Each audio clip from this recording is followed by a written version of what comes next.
Selamat pagi pemirsa Sultan TV, senang sekali rasanya saya kembali hadir di Bincang hari ini. Nah, kali ini pemirsa, kita akan membahas seputar kesiapsiagaan hadapi bencana. Kenapa? Karena memang kita sudah memasuki di fase-fase musim penghujan.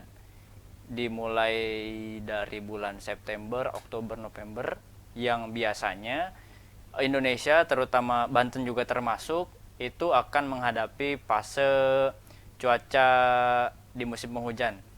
Bahkan sebagian ada yang mengalami cuaca-cuaca ekstrim. Nah, ini perlu kita sikapi bagaimana caranya. Tentu ini bukan ranahnya saya membicarakan kesiapsiagaan bencana. Sudah hadir bersama saya Pak M. Juhriyadi ya, Pak ya? Iya. Pak Juhri panggilnya, Pak? Iya. Pak Juhri, apa kabar, Pak? Baik. Nah, ini assalamualaikum Bapak. Iya. Ini Pak Juhri ini sebagai Kepala Bidang Kesiapsiagaan dan Pencegahan Bencana BPBD Banten ya, Pak ya? Iya. Sudah berapa ini Pak, dalam bulan ini 2020 ini berapa kali kunjungan ke lapangan, Pak, soal penanganan bencana, Pak? Iya. Kalau tahun 2020 ini kita didominasi oleh bencana COVID-19. Jadi sejak terbitnya peraturan presiden tentang penanganan bencana COVID di bulan Maret, hampir ada sekitar 40 kali gerak sampai dengan Lebaran kemarin. Fokus di COVID saja, di COVID, ya, di COVID-19. Kemudian di akhir tahun ini kita sudah mulai mengadakan gerakan tahap kedua untuk pencegahan penyemprotan. Pencegahan penyemprotan, ya, masih COVID. Bidang COVID ya, Pak ya? Masih di bidang bencana COVID. Nah, ini hari ini kita saya sih sebenarnya bukan ingin membicarakan COVID, Pak, karena itu kita juga masih tahu. Nah, tapi kan kita memasuki seperti rutinitas di akhir tahun musim penghujan. Tapi sebelum itu boleh Pak, kita sapa-sapa dulu pemirsa Sultan TV, Pak. Takutnya, oh ini ada yang kenal nih gitu. Disapa dulu Pak ke kamera sebelah sini. Selamat siang dulur Sultan TV Sebanten. Semoga semua pada sehat dan dalam lindungan Allah Subhanahu wa Ta'ala. Amin, amin. Ini Pak, sudah berapa tahun Pak di bidang ini, kesiapsiagaan dan pencegahan bencana? Dari tahun 2017 sampai dengan tahun 2020. Sudah 3 tahun ya Pak? 4 tahun jalan. Iya, 4 tahun. Membahas soal bagaimana kesiapsiagaan. Tapi sekarang sudah ini apa ya? Sudah memasuki musim penghujan. Nah, boleh diceritakan kepada pemirsa Sultan TV bagaimana kondisi iklim saat ini di Banten? Potensi-potensi bencana apa saja yang bisa hadir sehingga kita bisa waspadai? Boleh. Iya. Sebetulnya kita sudah memiliki peta rawan bencana. Ya, peta rawan bencana. Kita punya dokumen kajian risiko bencana dari tahun 2015 sampai dengan tahun 2020, di mana dokumen tersebut kita revisi karena sekarang sudah memasuki 2020, artinya BPBD harus segera membuat kajian risiko bencana kembali untuk 5 tahun ke depan dalam pemetaan risiko-risiko berbagai jenis bencana. Ya. Berarti ada apa aja sekarang? Iya, sesuai dengan surat yang pernah kita terima dari BMKG pertanggal 14 September.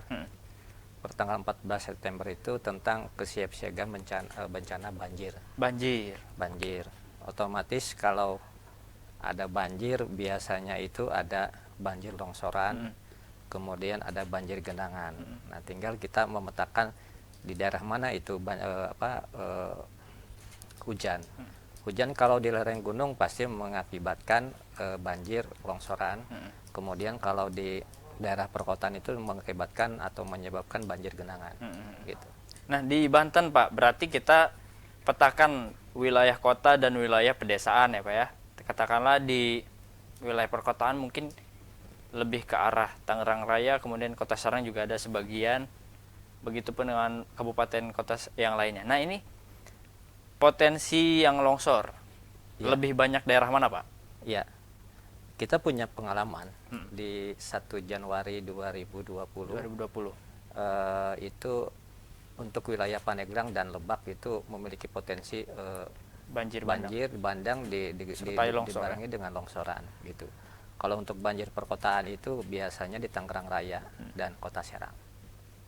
di Kota Serang itu terjadi. Nah, tahun kemarin atau masih tahun 2020 yang banjir di Cilegon itu di tol ya, Pak? Ya, itu pada bulan puasa tahun ini. Oh iya, sekitar bulan puasa. Bulan puasa, bulan Mei lah, bulan Iya. Mei Juni gitu kan. Itu banjir yang diakibatkan oleh turunnya curah hujan yang tinggi di sekitar Bukit Palem. Nah, kalau ini menyikapi banjir, tentu kan kita Banten juga bersentuhan dengan provinsi lain, daerah lain. Ini terutama di Tangerang, Ya. yang berdekatan dengan wilayah Bogor. Ya. Nah, itu apa potensi bencana kiriman, istilah bukan bencana kiriman apa Banjir ya? kiriman. Banjir kiriman. Dari mana saja arahnya, Pak? Kita sudah mengadakan rapat koordinasi pada tanggal kemarin tanggal 21 Oktober 2020. Kita rapat koordinasi dengan stakeholder BMKG, kemudian TNI Polri, kemudian unsur relawan. Baik. Gitu.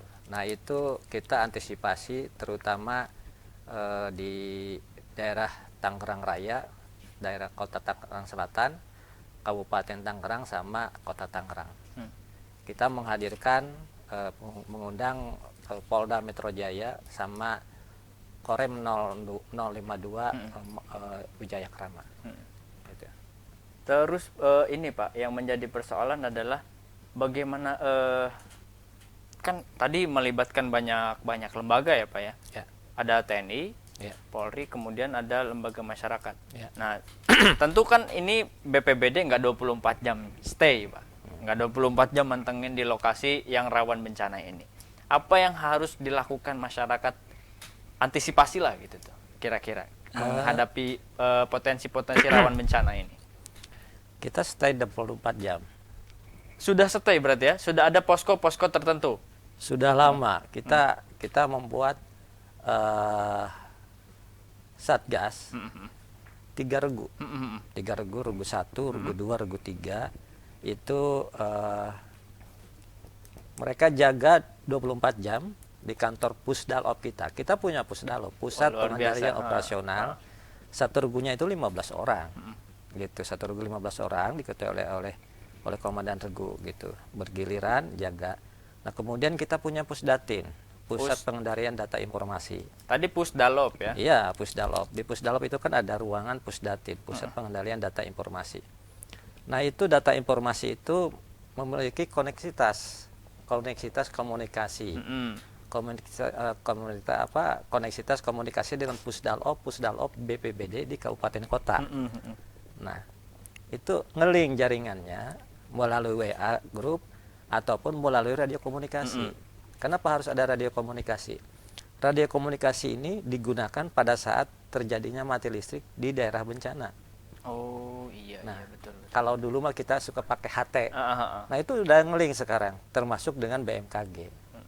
Nah, misalkan terjadi informasi gempa bumi langsung itu linknya itu ada di kita, monitor linknya, ada monitornya di kita. Kemudian misalkan gempa bumi berpotensi tsunami seperti pernah kita rasakan di tahun 2019 kemarin. Itu langsung alarmnya bunyi, sirinenya bunyi, kemudian kita pijit tombol. Beberapa early warning system yang ada di kecamatan-kecamatan di pinggir pantai di daerah selatan itu bunyi. Early warning systemnya di Kecamatan Pasauran, Kecamatan Labuan, sama Kecamatan Panimbang. Ya, betul. Gitu. Nah, ini berarti banyak orang yang terlibat dalam penanganan ini. Ini saya tertarik bagaimana manajerial tim dalam mengakomodir atau membagikan plot-plot di mana saja mereka harus stay. Ini pasti ada strategi dan rencana dong yang matang. Bagaimana? Iya. Tadi satu tim ada 15 orang. Bagaimana cara pembagiannya? Iya. Pusdalop itu di bawah satu bidang. Namanya bidang rehabilitasi, bidang darurat dan logistik. Nah, di bawah satu bidang, kemudian kita memiliki mitra. Artinya tidak sendiri ya, berkolaborasi. Iya, dengan sendiri. Siapa saja boleh diceritakan? Kita hampir mempunyai mitra relawan masyarakat namanya. Namanya kita sebut Dex Relawan Bencana Banten. Dex Relawan Bencana. Kita memiliki 60 komunitas. 60 komunitas. Nanti videonya bisa di-share, itu ada di kita. Nah, itu yang apa? Yang membantu kita di lapangan.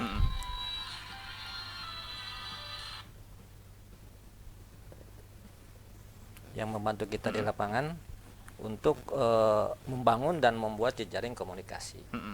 Dan serta mereka turun di penanganan darurat bencana. Iya. Terdiri dari 60 relawan komunitas. Iya. Itu boleh Maaf. di silent saja, Pak. Nah.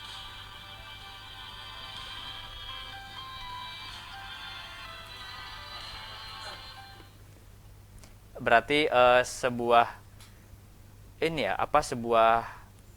kolaborasi itu diperlukan dalam hal penanganan bencana ini. Itu saya tertarik di 60 komunitas ini terdiri dari wilayah mana saja di Banten, kemudian cara membangun komunikasi secara baik itu yang perlu dijaga apa? Ya, dalam manajemen penanggulangan bencana itu kan ada 3 kue. 3 kue. Iya, 3 kue. Boleh. Itu kue yang pertama bisa kita sebut kue kuning. Kue kuning. Kue kuning. Nah, ini polanya adalah pola kesiapsiagaan. Membangun kesiapsiagaan penanggulangan bencana. Kemudian kalau yang kue merah itu namanya kue penanganan darurat. Nah, dan kue yang hijau itu namanya kue rehabilitasi dan rekonstruksi. Nah, dalam kue kuning ini kita membangun kesiapsiagaan, membangun koordinasi, dan melakukan latihan mitigasi bencana. Nah, ketika terjadi bencana di kue merah, kita lakukan upaya-upaya penanganan darurat untuk melakukan evakuasi terhadap korban-korban bencana di lokasi bencana itu terjadi, gitu. Nah, evakuasi, distribusi logistik, melakukan rehabilitasi psikologis. Nah, ketika selesai kita masuk ke kue yang hijau. Nah, upaya rehabilitasi dan rekonstruksi terhadap beberapa bangunan fisik yang mengalami kerusakan ketika terjadi bencana. Gitu. Yang cara membangun komunikasi dengan para relawan itu awalnya bagaimana? Apa memang itu hasil dari kesadaran masyarakat? Ya, itu dipayungi oleh peraturan Kepala BNPB nomor 14 tahun 2010 gitu. Masyarakat berperan serta dalam mitigasi, dalam penanganan darurat, sama dalam rehabilitasi rekonstruksi. Diperbolehkan itu. Nah, gitu. Jadi kita memiliki triangle dalam penanggulangan bencana, segitiga biru namanya itu. Bukan produk ya. Bukan produk terigu gitu kan. Nah, itu di atasnya pemerintah, di sebelah kirinya masyarakat, di sebelah kanan itu dunia usaha. Nah, ini tentu banyak hal yang masyarakat bisa lakukan dalam penanganan bencana ini, Pak ya. Saya ingin mengetahui juga pemirsa Sultan TV bagaimana cara ikut andil dalam membantu pencegahan dalam bencana ini. Tapi jangan jawab dulu, Pak ya. Karena kita akan kembali setelah pariwara berikut ini, pemirsa. Jangan kemana-mana, tetap di Bincang Hari Ini.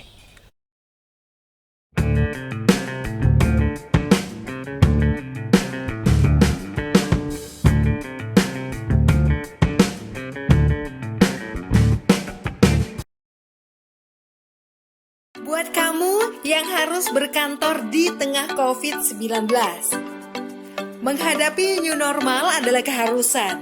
Video ini coba memandu kamu nih guys yang harus masuk ke kantor. Pertama, sebelum berangkat kerja, jangan lupa lindungi mata, mulut, hidung dengan kacamata dan masker.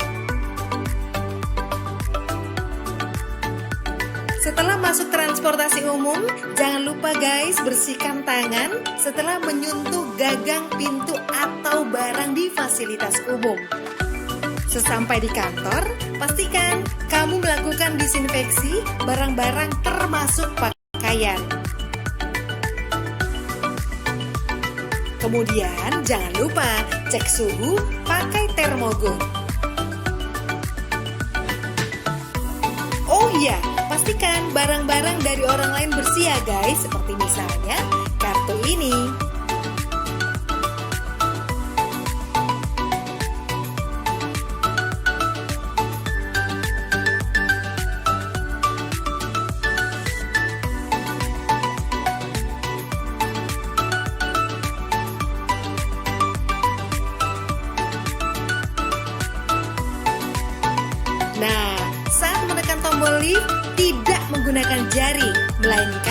pakai siku.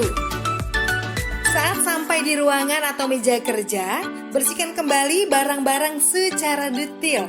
Ingat guys, barang Anda jangan diletakkan di lantai. Oh ya, sebelum beraktivitas, biasakan mencuci tangan ke toilet. Saat di toilet, ingat bukanya pakai siku. Kemudian saat di wastafel, buka atau tutup keran dengan siku. Di meja kerja sering banget nih kita menerima telepon.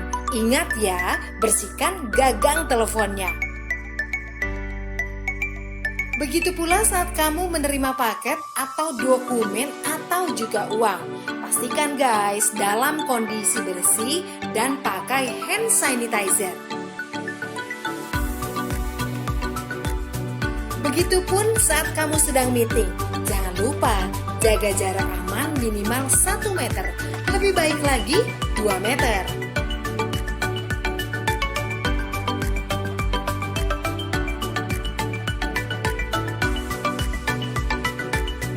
Ya, lagi zaman new normal begini, lebih baik kamu bawa makanan sendiri. Dan pastikan pantry bersih. Pastikan juga tim cleaning service membersihkan secara berkala mulai dari barang-barang di dapur seperti microwave, handle kulkas, meja makan, botol-botol, pokoknya semua deh. Nah, giliran mau pulang, semprotkan disinfektan meja dan alat tulis dan semua peralatan yang sudah dipakai. Saat sampai di rumah, ingat ya guys, biasakan membuka dengan siku. Pastikan sepatu kita tetap bersih dan letakkan sepatu kita di rak tertutup. Lainnya, jangan langsung peluk keluarga di rumah. Cuci tangan dulu, mandi, dan bersihkan barang-barang yang dibawa saat kita kerja.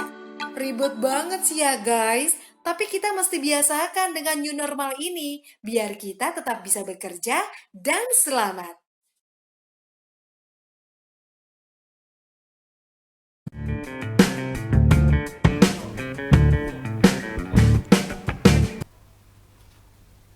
Nah, pemirsa masih di bincang hari ini. Nah, kita masih membahas soal siap siaga menghadapi bencana. Karena pemirsa, di Indonesia itu cuma ada 2 musim ya. Musim kemarau, musim penghujan. Kalau kita tidak persiapan menghadapi kedua musim tersebut, alhasil adalah biasanya keteteran atau ketar-ketir dalam menghadapi timbul-timbul dampak bencana baik itu kecil maupun skala besar. Tapi sebelum melanjutkan obrolan kita hari ini, saya ingin mengingatkan kembali bahwa acara ini bisa disaksikan di web streaming kita www.sultantv.co, lalu di YouTube channel sultantv.co dan di fanpage Facebook sultantv.co. Nah, kita masih dengan Pak Juhriyadi nih, Kepala Bidang Kesiapsiagaan dan Pencegahan Bencana Badan Penanggulangan Bencana Daerah Banten. Tadi kita ngebahas soal bagaimana cara masyarakat ikut andil. Kan gini Pak kondisinya. Kalau ada masalah, musibah taruh, kita mengharapkan bantuan nih dari BPBD katakan.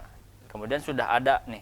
Orang tuh segan untuk membantu karena ada yang berseragam nih oranye biasanya. Ini bagaimana Pak cara, apakah ada regulasi khusus untuk bergabung dalam relawan penanganan bencana ini? Iya. Regulasinya hanya satu, di Perka nomor 14 tadi tentang keterlibatan masyarakat. Kemudian semenjak bencana tsunami di Labuan, kita dapat kritikan tuh. Kenapa tuh? Dari masyarakat. BPBD harus punya pusat krisis. Pusat krisis. Pusat Itu krisis. permintaan masyarakat langsung. Iya, permintaan masyarakat. Artinya memiliki lane tersendiri tentang untuk penyampaian dan penyebaran informasi. Akhirnya setelah kita dapat kritikan itu, kita membuat pusat data dan informasi di Pusdalop tadi itu. Nah, di Pusdalop itu. Nah, kemudian selain telepon manual, kita punya juga saluran WA, saluran WhatsApp, kemudian kita juga punya saluran Facebook dan Instagram. Jadi tinggal ngelink saja ke situ masyarakat untuk menyampaikan beberapa informasi dan beberapa berita-berita yang berkembang di masyarakat tentang kebencanaan. Alhamdulillah sekarang semenjak kita buka link informasi dari WA, kemudian dari WhatsApp, kemudian dari Instagram, termasuk dari Facebook, sekarang sudah tidak ada masalah lagi. Apalagi termasuk Sultan TV gitu, dipersilahkan. Bahkan kita untuk rakor pada pertengahan November ini, kita diperintahkan untuk menggandeng beberapa media cetak maupun media audio visual. Untuk penyampaian informasi itu ya. Iya. Nah, iya benar-benar. Nah, boleh berarti Pak disebarkan informasi terutama tadi ada WhatsApp juga ya? Ada. Nah, nomornya boleh disebar ke pemirsa Sultan TV barangkali dalam kondisi terdesak ingin mengontak pihak dari BPBD, boleh disampaikan. Berapa nomornya, kita sama-sama mencatat gitu. Ya, nanti dibuka dulu ya. Nah, baik. Nah, kita sambil lanjutkan, tadi saya sempat membahas juga soal kondisi pasca musibah. Ya. Tahun kemarin dikatakan lumayan banyak ya. Tahun 2009, awal tahun 2019 awal tahun 2020 terjadi banjir bandang di Lebak ya Pak ya. Oh, iya. Dan longsor-longsor yang ada di Pandeglang. Bagaimana kondisi terkini di sana? Kalau Sejauh ini penanganan. Kalau banjir bandang di Kabupaten Lebak itu terjadi pada tanggal 1 tahun baru ya? 1 Januari 2020. Iya, pada tahun baru. Ya. Informasi terakhir yang diterima waktu rakor pada tanggal 21 Oktober kemarin, itu tinggal pelaksanaan hunian tetap bagi masyarakat yang terdampak atau yang mengalami rumah-rumah Hilang rusak, ya? rumah rusak gitu, rumah rusak berat. Nah, yang kedua tentang penanganan beberapa daerah aliran sungai. Daerah aliran sungainya itu sampai sekarang baru sekitar 50, 60 atau 70%. Nah, itu saja yang PR menjadi bagian pemerintah dalam upaya rehabilitasi tentang pasca bencana banjir bandang di Lebak. Kalau yang Pandeglang apakah ada penanganan yang ini? Pandeglang itu PR-nya ada di mana? Sama Huntap juga. Huntap di sekitar Kecamatan Panimbang. Panimbang itu Huntap yang yang diakibatkan oleh bencana tsunami kemarin tahun 2018. Nah, ini tertarik saya Pak. Jauh kita membicarakan soal musibah, tentu ada sebuah upaya pencegahan. Ya. Nah, ini kalau kita tadi sudah dipetakan potensi-potensi rawan bencana itu ada banjir, longsor ya untuk di musim penghujan ini. Ya. Kalau kemarau kemarin, tapi sebelum ke musim penghujan, di Banten nih, di musim kemarau apakah ada potensi kekeringan, Pak? Iya. Kemarin itu musim kemarau tahun 2020 ini namanya kemarau basah. Oh, kemarau Ya. basah. Informasi dari BMKG, kemarau basah artinya kemarau yang diselingi beberapa musim hujan. Oleh karena itu kemarau yang terjadi di beberapa wilayah itu tidak hampir mengakibatkan kekeringan di beberapa daerah yang panjang. Berbeda dengan tahun 2019 ya. Kalau 2019 pasti itu udah kita alami sehingga kita distribusi beberapa tangki air bersih di beberapa wilayah di kabupaten kota. Iya, betul. Nah, kita sekarang berbicara upaya pencegahan. Karena kalau berbicara bencana itu sudah terjadi dan kalau bencana sudah terjadi itu akan sangat, saya bilang tadi, ketar-ketir ya Pak, karena kita butuh Pak pendidikan pencegahan apa saja yang harus dilakukan. Kita bahas dulu upaya pencegahan banjir Pak, boleh Pak dibahas apa saja yang bisa dilakukan masyarakat. Ya, tanggal 7 Januari 2020 kita sudah mendapatkan edaran dari Mendagri terkait tentang menghadapi bahaya bencana musim penghujan di tahun 2020 dari 7 Januari kita. Nomornya nomor 360. Nah, kemudian tanggal 14 September kemarin BMKG menerbitkan surat edaran akan datangnya musim penghujan. Kemudian tanggal 23 September kita sudah mendapat surat dari BNPB tentang menghadapi kesiapsiagaan menghadapi bencana banjir, longsor dan lainnya gitu. Oleh karena itu Provinsi Banten pada tanggal 21 Oktober kita mengadakan rakor. Nah, dalam rakor kemarin kita mengumpulkan beberapa stakeholder mulai dari TNI, Polri, kemudian PUPR, kemudian termasuk BMKG. Nah, untuk menginventarisir kesiapsiagaan beberapa upaya-upaya yang dilakukan masing-masing dari dinas instansi tersebut. Nah, kemudian pada tanggal 10 Oktober besok, ya 10 Oktober besok, Polda berdasarkan instruksi Kapolri akan mengadakan apel kesiapsiagaan menghadapi bencana, terutama bencana La Nina di tahun 2020 ini. Nah, dan pada tanggal 14-15, Deks Relawan Banten akan mengadakan apel gabungan kesiapsiagaan bencana. Iya, iya. Nah, jadi ada beberapa agenda besar lagi yang akan dikerjasamakan BPBD dengan Polri, dengan relawan pada bulan-bulan ini. Gitu. Kalau itu tadi soal langkah-langkah yang ada di tatanan BPBD-nya, pemerintah. Nah, saya ini balik lagi ke pertanyaan saya, bahwasanya ini masyarakat butuh Pak informasi soal apa saja yang bisa dilakukan nih ketika ada bencana. Terus kalau misalkan ketika dalam kesusahan bisa mengontak BPBD itu yang paling terdekat ada di mana? Iya. Nah, pada tanggal pada tanggal 23 September kemarin ketika kita mendapat surat dari BNPB tentang menghadapi kesiapsiagaan bencana banjir bandang di tahun 2020, langsung kita adakan surat lanjutannya, tindak lanjutnya ke Bupati Wali Kota melalui BPBD Kabupaten Kota. Nah, kita bekerja sama dengan BPBD Kabupaten Kota mendirikan beberapa pos darurat, pos siaga darurat. Kemarin sudah kita launching pada tanggal 6 September ini di Kabupaten Lebak bagian selatan, di Kecamatan Panggarangan. Kita sudah membentuk pos siaga darurat bencana. Nah, oleh karena itu kita juga berkoordinasi dengan beberapa pihak yang terkait di BNPB untuk melakukan distribusi beberapa peralatan di lapangan. Nah, tinggal saya sebagai kepala bidang untuk monitoring survei ke lapangan di kabupaten kota. Ini yang menjadi pertanyaan selanjutnya, Pak. Tinggal koordinasi nanti dengan para muspika di lapangan. Cara-cara sosialisasi sejauh ini yang dilakukan oleh BPBD ini terkait, tentu kan ada program dan lain-lainnya untuk cara pemahaman soal bagaimana kesiapsiagaan dan kemudian pencegahan bencana. Ke masyarakat itu biasa sosialisasi langsung atau lewat dengan bantuan organisasi lain? Ya, kalau koordinasi dengan masyarakat otomatis kita melalui pihak muspika. Kita tidak bisa langsung secara semena-mena turun sendiri, karena di bawah itu kan ada pihak kecamatan, ada menteri polisi dan menyiapkan beberapa pos-pos. Tinggal kita melalui beberapa relawan yang ada di kecamatan tersebut.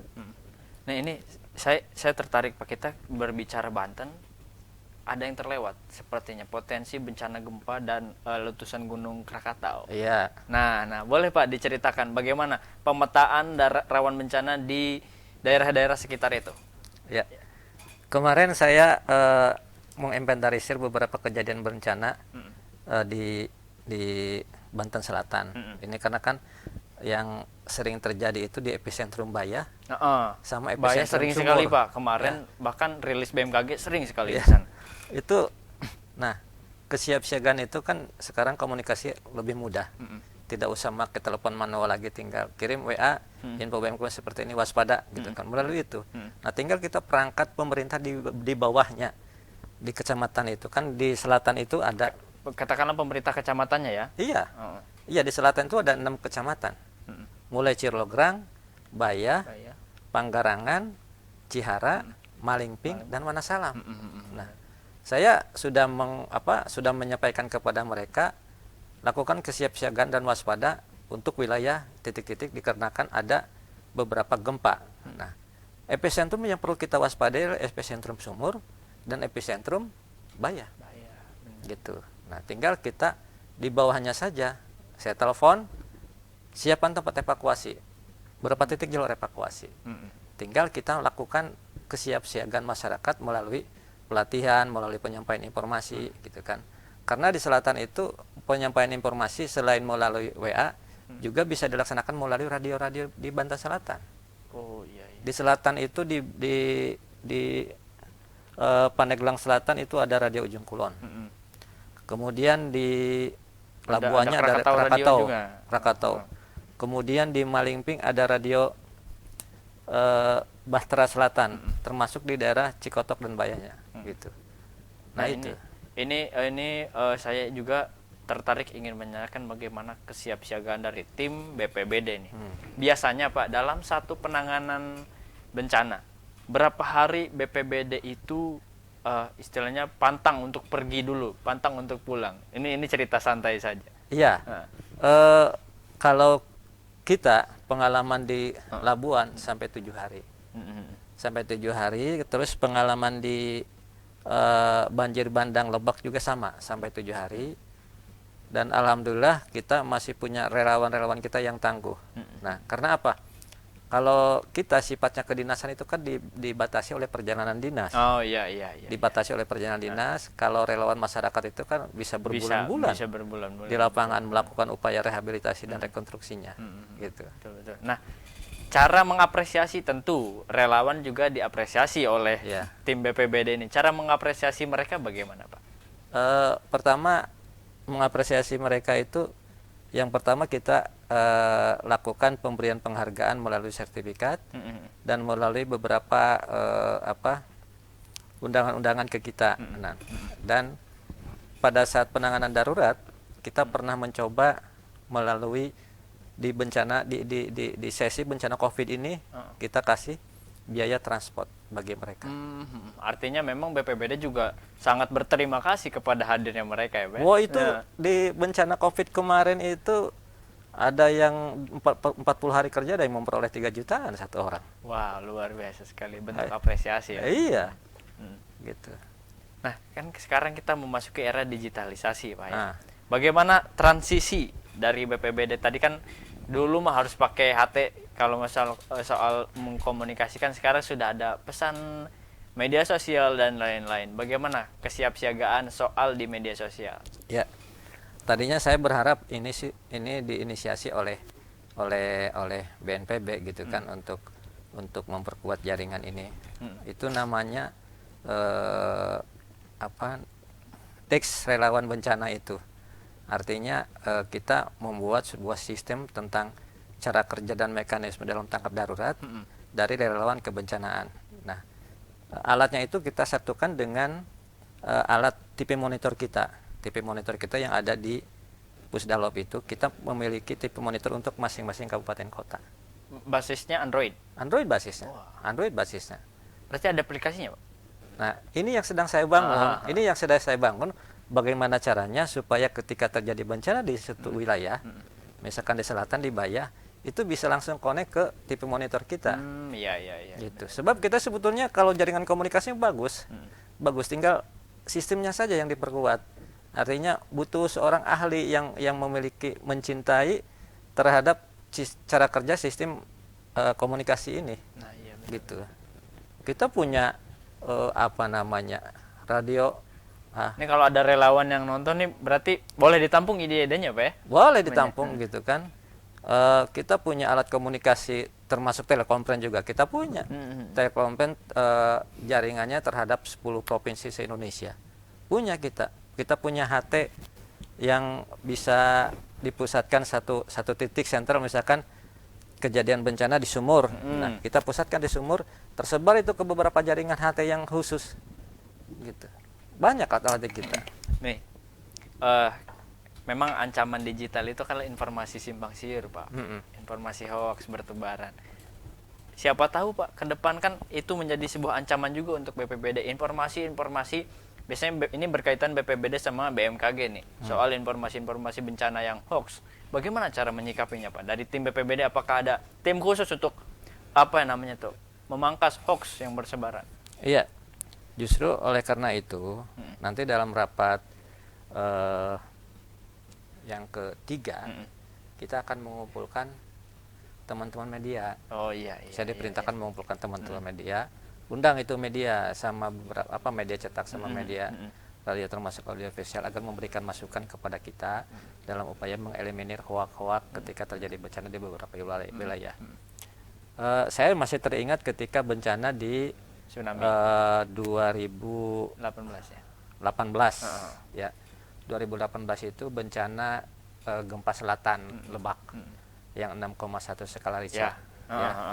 Nah, itu saya masih ingat ketika rapat pertama kali dengan Bapak Wakil Gubernur, itu sudah tersebar di jaringan WA. Jauh sebelum ada informasi ya. Jauh sebelum ada informasi resmi dari Ah. BMKG. Nah itu di Panimbang, di jalur Cibaliung Panimbang katanya. Ya Cibaliung Panimbang itu ada masjid yang roboh, jalan retak-retak. Oh Ya, itu ya. dibumbui ya. Iya dibumbui, gitu kan. Jadi sebetulnya setiap dalam kejadian bencana pasti ada hoak, pasti ada hoak. Oleh karena itu kemarin Pak Kalak dalam rapat penyusunan dokumen kajian risiko bencana maupun dalam dokumen rencana penanggulangan bencana memerintahkan undang itu media katanya. Iya betul. Bagaimana caranya supaya informasi kejadian bencana ini. Oke, Gitu. baik. Oke. Nah, bagaimana caranya kita ikut andil dalam pencegahan ini, kemudian harapan ke depan dalam potensi bencana, meminimalisir potensi bencana di Banten, mungkin bisa dijelaskan oleh Pak Johri nanti setelah pariwara berikut ini.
Terima kasih pemirsa Sultan TV, masih di Bincang hari ini kita akan lanjutkan membahas seputar bagaimana cara siap siaga menghadapi bencana. Tapi sebelum itu saya ingin mengingatkan kembali, acara ini bisa disaksikan di web streaming kita www.sultantv.co, YouTube channelnya Sultan TV, dan juga fanspage Facebook Sultan TV. Nah, tapi jangan lupa juga untuk memfollow semua media sosial kita di Instagram dan Twitter Kreatif Sultana.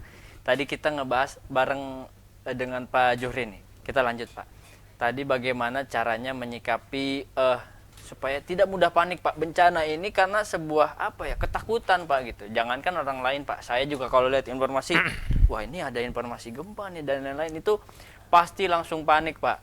Saya langsung memberi kabar informasi kepada orang-orang yang sekitar. Nah, itu bagaimana cara menyikapi agar tidak panik meskipun itu adalah informasi resmi Pak. Resmi dari BMKG. Kemudian ada informasi soal bencana, apa yang harus dilakukan Pak? Iya. Kalau zaman dulu boleh, ya, boleh, dan kita maklumi sebuah ancaman bencana tidak disebarluaskan. Ya. Kalau zaman dulu.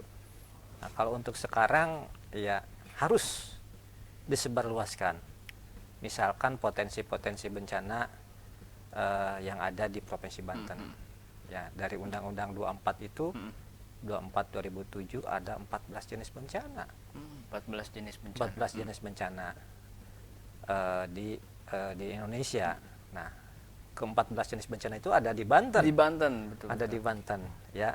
Tapi yang paling sering untuk saat sekarang adalah ketika masuk musim hujan Oh, adalah ya. bencana banjir, kemudian bencana gempa, bencana tsunami, sama bencana longsor, ya. Nah, untuk lebih meningkatkan kewaspadaan pada masyarakat adalah kita bekerja sama dengan beberapa sekolah. Bekerja sama dengan beberapa sekolah, kita bangun dulu dunia pendidikan. Oh, betul. Nah, bangun dulu dunia pendidikan melalui berbagai tingkatan pendidikan, kita berikan itu mitigasi informasi kebencanaan. Berarti suka ada sosialisasi ke sekolah-sekolah ya, Pak ya? Ya, selain ke sekolah, saya ngundang dunia pendidikan Oh, karena iya, saya iya, sudah iya, membangun teater mitigasi bencana di kantor. Wah, mantap Silahkan sekali. dilihat sekarang. Ntar ini saya main pemirsa. Bisa nih, dilihat ke itu. BPBD. Kita punya teater kapasitas 40 kursi. Bangunan kita buat mini teater 40 kursi Untuk kapasitasnya. simulasi itu ya. Untuk simulasi sama untuk mitigasi bencana. Nah, kita sudah informasikan ke KCD Kepala Cabang Dinas Pendidikan yang ada di kabupaten kota agar mengundang sekolah-sekolah terutama di tingkat SMA, SMP dan SD. Dan bahkan kita sering didatangi anak-anak sekolah TK. Oh iya. Anak-anak sekolah TK kita Luar didatangin untuk menyampaikan informasi itu kepada mereka. Nah, di tahun 2019 kemarin banyak itu sekolah-sekolah pas bencana COVID, teater iya. kita sepi. Ditutup juga, Pak. Nggak ditutup, tapi sepi kita. Sepi benar. Sepi kunjungan. Iya, memang tidak ada kegiatan sekolah juga yang Ya, yang tidak ada kegiatan sekolah karena sekolah kan diliburkan di gitu daring kan. dan lain-lain. Nah, setelah kita memberikan sosialisasi di dalam teater itu, nah kita ajak mereka keliling ke gudang-gudang kita, ke tempat peralatan kita untuk memperkenalkan beberapa peralatan tentang kebencanaan. Nah, itu mitigasi ke dunia pendidikan. Tapi selain dunia pendidikan juga ada komunitas-komunitas relawan yang melakukan upaya-upaya sosial dan mitigasi di kantor kita. Betul. Gitu. Nah, tadi belum sempat terjawab oleh Pak Juri ini soal kontak person yang Ya. bisa dihubungi ketika dalam keadaan darurat. Boleh disebar, Pak? Ya, call center yang sudah resmi kita 0254 0254 ya 79 79 21 21 283. 283. Coba tolong diulangi. 0825 479 Ah. 21 283. Ah. Nah, ini menjadi pertanyaan yang selanjutnya timbul di pikiran saya. Informasi seperti apa? Oh, maaf. Bencana seperti apa saja yang itu sangat darurat dan bisa menghubungi ke BPBD? Saya khawatir saja, Pak, nomor ini disalahgunakan. Wah, ini kamar mandi saya bocor nih, bencana, kan takutnya seperti itu, Pak. Seperti apa kategori-kategorinya? Jadi gini, kalau di Undang-Undang 24 2007 itu kan tidak semua fenomena di masyarakat dikatakan bencana. Ya. Yang dikatakan bencana adalah yang merusak, ya, yang merusak lingkungan, mengganggu lingkungan sehingga menyebabkan kerugian, menimbulkan korban jiwa, serta menimbulkan rasa gangguan psikis yang berkepanjangan. Ya. Nah, untuk saat sekarang masyarakat itu, ya, untuk saat sekarang pernah kejadian di awal tahun sampai tahun kemarin itu terserang tawon aja dikatakan bencana. Ada ya seperti itu. Di Tangerang kejadian. Di kota Tangerang kejadian, bahkan teman-teman kita yang di kota Tangerang sampai membeli alat pelindung diri, alat dari serangan tawon. Gitu. Nah, kemudian yang kedua ada ular kobra. Ada ular kobra, ular sanca. Langsung nelpon kita. Langsung nelpon kita. Nah, ini memang tawon, ular itu kan bisa menyebabkan kecelakaan pada masyarakat. Memang gitu ancaman kan. ya. Ancaman gitu kan, ancaman. Kita langsung kita layani saja. Oke, baik. Ini ada tumpang tindih nggak antara peran Damkar dan BPBD? Ya, Damkar dan BPBD memang ini payung hukumnya dari Mendagri, dari Mendagri. Nah, jadi kalau bencana kebakaran di lingkungan perkotaan itu menjadi ranah kegiatan di Satpol PP Kabupaten Kota. Oh iya. Oleh karena itu kebakaran di kabupaten kota, kebakaran lingkungan itu ditangani oleh BPD Kabupaten Kota. Oh iya. Nah, kalau kebakaran yang besar, misalkan kebakaran hutan sebagian misalkan yang ada hutan di kita wilayah Pegunungan Baduy gitu kan, nah itu ditangani oleh kita. Oh iya. Ya Pak, terakhir nih mengenai soal COVID ya kan sebagai bencana juga. Ya. Kondisi terakhir di Banten bagaimana penanganan bencana COVID ini Pak? Ya. Apakah bisa ditekan atau memang masih sangat? Ya, alhamdulillah penanganan COVID untuk di triwulan keempat ini mengalami penurunan setelah hampir di Kabupaten Tangerang, Kota Tangerang, Kota Tangsel, Kota Cilegon, termasuk Kabupaten Serang mengalami zona merah. Nah, untuk saat sekarang Tangerang Selatan, Kota Tangerang terakhir sudah turun kembali, sudah masuk ke zona kuning, zona orange, mohon maaf, zona orange, gitu kan. Sesuai dengan tupoksinya BPBD itu bekerja di ranah pencegahan. Nah, kita sudah melakukan penyemprotan di beberapa wilayah di kabupaten kita, termasuk sampai dengan hari ini teman-teman kita turun ke lapangan. Nah, yang saya perhatikan adalah di luar dari bencana COVID, kan sekarang kita memasuki musim penghujan. Kira-kira alat kan ini berbasis alat kalau dalam penyelamatan. Misalkan taruhlah di rumah, dalam satu rumah itu harus ada alat apa saja Pak kalau dalam ini alat penyelamatan pertama dalam musibah ini bencana. Musibah apa? Misalkan banjir kan, musim hujan nih. Iya. Apakah harus ada ban nih buat ban karet atau dan lain-lain gitu Pak? Yang nggak bisa berenang kan bahaya kan? Iya. Pertama kita harus memiliki pengetahuan dulu. Itu memiliki pengetahuan tentang penanganan bencana supaya kita terhindar daripada terjebak atau terpapar dalam bencana tersebut. Nah, pertama waspadai beberapa daerah pegunungan yang memiliki tingkat kecuraman yang tinggi. Nah, itu pemirsa pertama itu harus mewaspadai. Memiliki bubukitan atau hutan yang gundul. Ya. Yang kedua, hindari daerah aliran sungai. Hindari daerah aliran sungai karena kan kalau gunungnya gundul, lerengnya curam, itu kan memiliki potensi yang besar untuk longsor. Longsoran itu kan membawa beberapa material dan air yang debitnya lebih besar di aliran sungai itu. Nah, kemudian yang ketiga di daerah perkotaan, di daerah perkotaan hindari beberapa genangan air, termasuk waspadai, jangan buang sampah sembarangan. Nah, itu pemirsa yang paling harus dicatat itu. Ya, jangan buang sampah sembarangan atau lakukan gotong royong. Di saat sekarang sebelum musim hujan tiba. Nah, jauh gitu sebelum musim hujan harusnya kita harus sudah prepare ya. Iya, harus prepare. Nah, yang ketiganya ya mohon maaf ini kepada pengembang perumahan. Nah, itu developer ya. Ya, developer agar mewaspadai lingkungannya supaya tidak menutup aliran sungai. Ini. Saya juga suka kesel ya sama para developer. Aliran sungai. Bikin rumah nggak bikin saluran, gimana idenya? Itu kan. Di pertengahan tahun 2020 kemarin masih masuk musim hujan, jangan jauh-jauh di Citra Gading tuh banjir. Itu ya. Kemudian di perumahan yang baru di Citraland sampai kepada Gedung Kaloran termasuk Padmaraya itu juga banjir. Nah, ini aliran sungai tersebut adalah di sekelilingnya adalah perumahan.